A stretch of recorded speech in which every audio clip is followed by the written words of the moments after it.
সুপ্রিয় শিক্ষার্থীবৃন্দ, আজকের ক্লাসে সবাইকে স্বাগত জানাচ্ছি।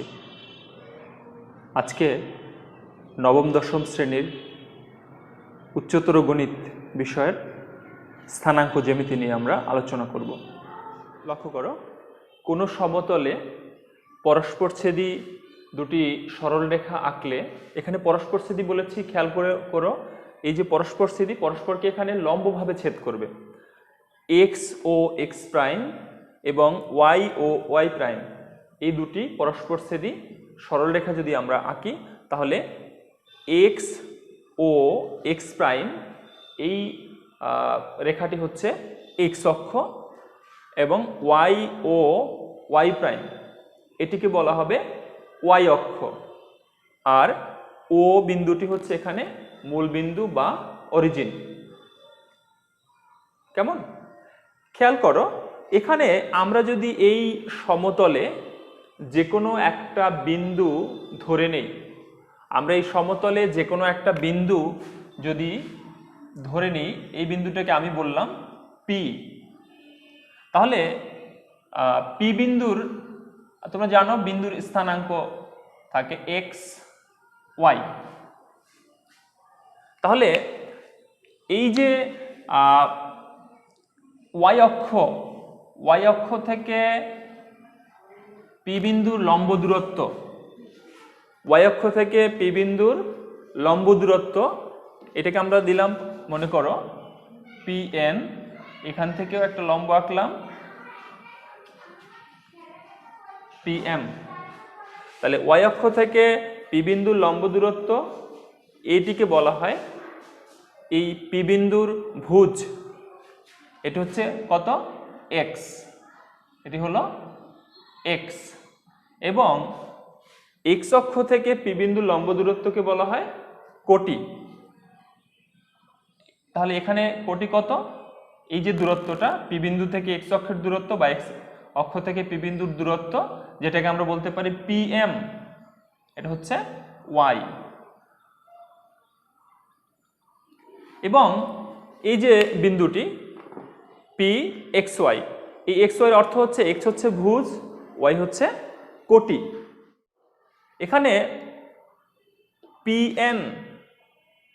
পিএন সমান এমও বা ও এম সমান এক্স, একইভাবে পিএম সমান এনও সমান ওয়াই। কার্তেসীয় স্থানাঙ্কে যে অক্ষদ্বয় রয়েছে, এই অক্ষদ্বয় সমতলটিকে 4টি অংশে বিভক্ত করেছে। প্রথম অংশটি হচ্ছে, একটা হচ্ছে এক্স ও ওয়াই, ওয়াই ও এক্স প্রাইম, এটি হচ্ছে দ্বিতীয়। তারপরে হলো এক্স প্রাইম ও ওয়াই প্রাইম, এবং সবশেষ হচ্ছে এক্স ও ওয়াই প্রাইম বা ওয়াই প্রাইম ও এক্স। এই যে 4টি অংশে বিভক্ত করলো, এই 4টা অংশের বা 4টা ভাগের প্রত্যেকটাকে বলা হয় কোয়াড্র্যান্ট বা চতুর্ভাগ, এক একটা চতুর্ভাগ। তাহলে চতুর্ভাগগুলো এক্স ও ওয়াই এখান থেকে শুরু হয়ে, এটা হচ্ছে তাহলে প্রথম চতুর্ভাগ, এটা হলো প্রথম চতুর্ভাগ। এখান থেকে শুরু হয়ে ঘড়ির কাঁটার বিপরীতে আমরা ঘুরব। ঘড়ির কাঁটার বিপরীতে যদি আমরা ঘুরি, তাহলে এরপরে আসে কোনটা? ওয়াই ও এক্স প্রাইম, এটা হচ্ছে দ্বিতীয় চতুর্ভাগ।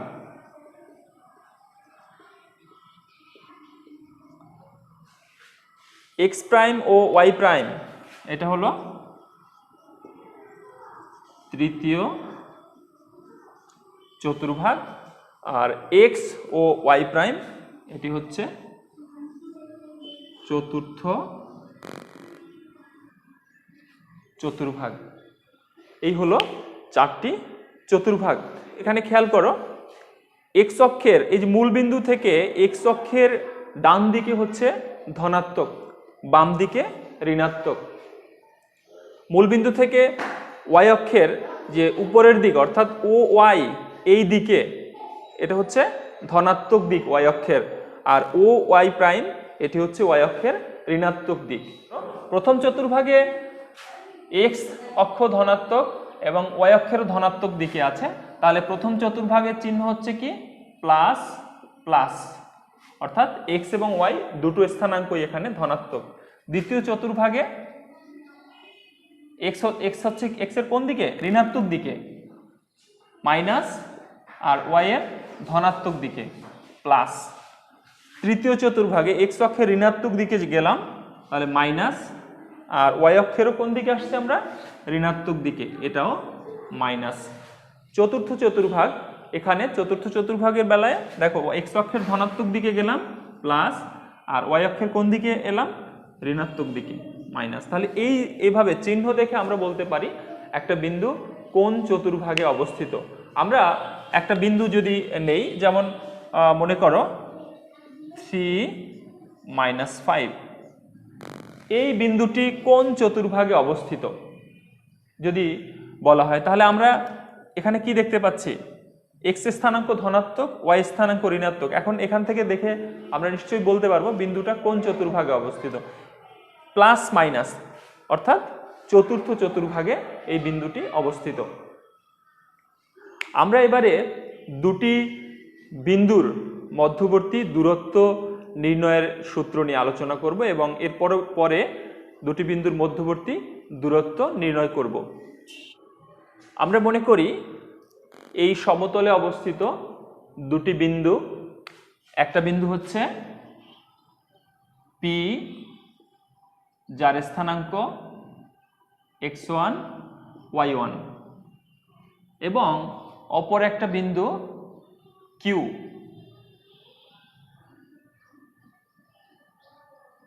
কিউ বিন্দুর স্থানাঙ্ক x2 y2। আমাদেরকে এই দুটো বিন্দুর বা এই দুটি বিন্দুর মধ্যবর্তী দূরত্ব নির্ণয় করতে হবে। তাহলে আমরা দুটি বিন্দুর এই বিন্দু দুটির মধ্যবর্তী দূরত্ব কত জানি, কি বলতে পারি, এখানে আমরা পি এবং কিউ বিন্দু যদি যোগ করি, তাহলে এই যে সংযোজক রেখাংশ, এই সংযোজক রেখাংশের দৈর্ঘ্য, এটি হচ্ছে পি এবং কিউ এই দুটি বিন্দুর মধ্যবর্তী দূরত্ব।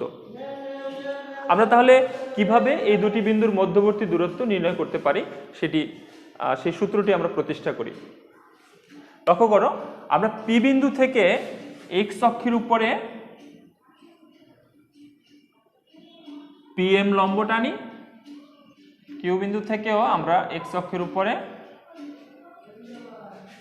কিউএন লম্ব টানি, পি বিন্দু থেকে কিউএন এর উপরে একটা লম্ব পি আর, এই আমরা আঁকলাম।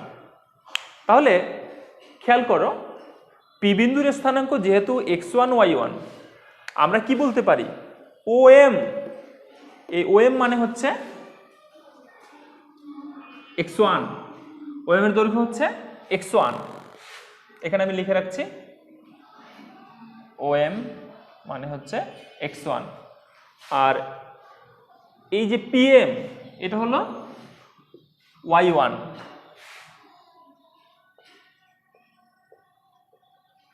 পিএম হলো y1। আবার কিউ বিন্দুর স্থানাঙ্ক x2 y2, তাহলে ওএন হলো এখানে x2,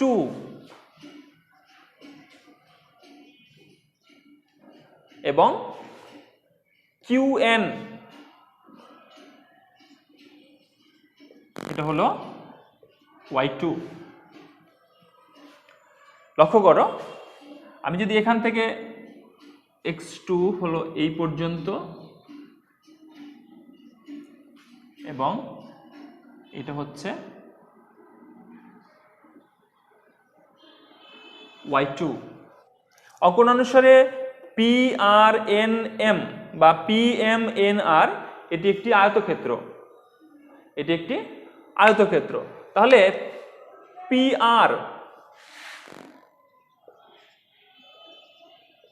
PR সমান হচ্ছে MN, সমান কি ON minus OM, ওএন minus OM. ওএন এর ভ্যালু হচ্ছে কত এখানে x2 মাইনাস ওএম কত x1। তাহলে আমরা কি পেলাম PR তথা mn এটি হচ্ছে x2 minus x1, x2 minus x1, এটাও তাহলে x2 মাইনাস x1। একইভাবে আমরা কি বের করতে পারি QR,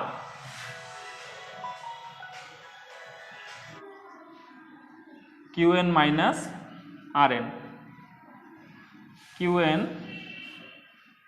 মাইনাস rn কার সমান? rn হচ্ছে pm এর সমান। অথবা এটাকে যদি y1 বলি এটাও y1, একবার এখানে লিখে দিতে পারি y2 মাইনাস y1। qn এর ভ্যালু হচ্ছে y2 এবং rn এর ভ্যালু হচ্ছে y1। তার মানে qr সমান কি পেলাম y2 মাইনাস y1। আমরা এখানে লিখে দিই y2 মাইনাস y1। লক্ষ্য করো এবার PQR এই ত্রিভুজটি হলো একটি সমকোণী ত্রিভুজ। PQR সমকোণী ত্রিভুজ, সুতরাং এখান থেকে আমরা পিথাগোরাসের উপপাদ্য অনুযায়ী লিখতে পারি ত্রিভুজ PQR এর কোণ R সমান 90 ডিগ্রি। সুতরাং পিথাগোরাসের উপপাদ্য অনুসারে আমরা বলতে পারি PQ square is equal to PR square plus QR square. Therefore, PQ is equal to root over PR square plus QR square. এখানে বর্গমূল করলে প্লাস মাইনাস আসবে, কিন্তু PQ হচ্ছে কি একটা দৈর্ঘ্য P বিন্দু থেকে Q বিন্দুর দূরত্ব বা দৈর্ঘ্য, সুতরাং এটি ঋণাত্মক হতে পারে না। এই কারণে আমরা এখানে নেগেটিভ মানটি বা ঋণাত্মক মানটি অগ্রাহ্য করেছি। এখন আমরা যদি এখানে মান বসাই রুট ওভার PR মানে আমরা কত পেয়েছি x2 minus x1, x2 minus x1 whole square plus y2 minus y1 whole square. এই হলো তাহলে দুটি বিন্দুর মধ্যবর্তী দূরত্ব। এখানে দুটি বিন্দু P এবং Q, এদের মধ্যবর্তী দূরত্ব PQ সমান root over x2 minus x1 whole square plus y2 minus y1 whole square. a minus b whole square এবং b minus a whole square এর মধ্যে আসলে কোনো তফাৎ নেই। a minus b whole square করলে যা পাওয়া যাবে b minus a whole square করলেও একই রাশি পাওয়া যাবে। সুতরাং এই যে দুটো বর্গ রয়েছে x2 minus x1 whole square plus y2 minus y1 whole square, এটা এভাবে না হয়ে এটা কিন্তু ঘুরেও এভাবেও লেখা যেতে পারে x1 minus x2 whole square plus y1 minus y2 whole square, এটাও হতে পারে। এই দুইভাবে তোমরা যে কোনোভাবে লিখতে পারো দুটি বিন্দুর মধ্যবর্তী দূরত্ব নির্ণয়ের সূত্র। এবারে আসো আমরা এই যে 1-এর খ নাম্বার প্রবলেম, এই প্রবলেমটি সলভ করি। এখানে দুটি বিন্দু স্থানাঙ্ক দেওয়া আছে, আমরা এই দুটি বিন্দুকে ধরে নিতে পারি PQ অথবা AB। ধরি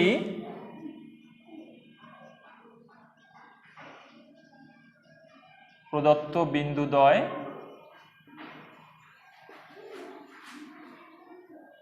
P মাইনাস 37 এবং Q মাইনাস 7 3। সুতরাং এই দুটি বিন্দু PQ আমরা ধরে নিলাম, এদের মধ্যবর্তী দূরত্ব কত হবে PQ। এদের মধ্যবর্তী দূরত্ব PQ সমান আমরা সরাসরি এখানে লিখতে পারি, বা প্রথম দিকে তোমরা সূত্রটা লিখে নিতে পারো। এখানে কি হবে দুটি বিন্দুর মধ্যবর্তী দূরত্ব নির্ণয়ের সূত্র হচ্ছে x2 minus x1 whole square plus y2 minus y1 whole square এর হোল রুট অর্থাৎ root over x2 minus x1 whole square plus y2 minus y1 whole square. আমরা এখন এখানে একটু জিনিস খেয়াল করি, সেটা হচ্ছে পি বিন্দুর স্থানাঙ্ককে আমরা যদি বলি এটা x1 y1 এবং কিউ বিন্দুর স্থানাঙ্ক এটা হবে x2 y2। তাহলে x2 মাইনাস x1, এখানে x2 কত? -7। আমরা এখানে বসাই মানগুলো। x2 এর মান হচ্ছে -7 মাইনাস এই সূত্রের মাইনাস x1 কত রয়েছে? x1 -3 এর হোল স্কোয়ার প্লাস